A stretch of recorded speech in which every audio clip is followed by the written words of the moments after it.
the population, the people out there, society can be seeing that this commission is not just, a commission again, that we have action while the commission is in motion.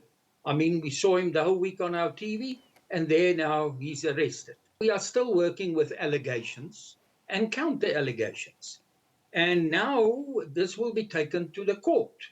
Or it must be totally new facts that they will take to court, but I think it will be the same.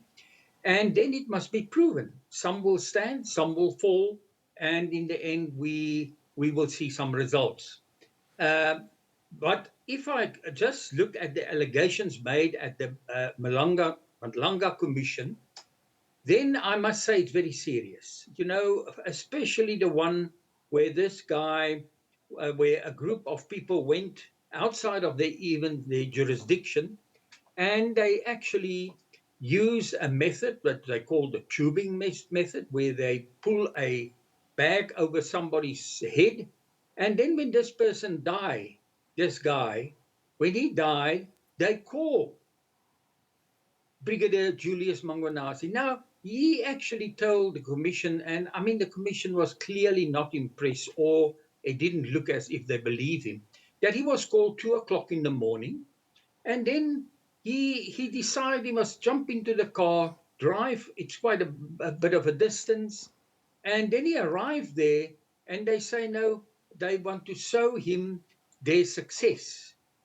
But it seems he didn't, according to his story, he didn't even enter the house. He get back into the car. He was angry with them, with these members and other members of SAPS, and then he drive back home.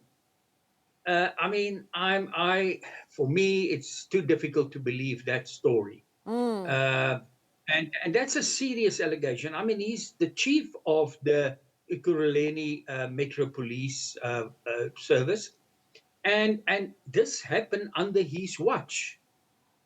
He can't now say he had never heard of this story. And what is also very worrying is that, that case happened in 2022. We are now in 2026.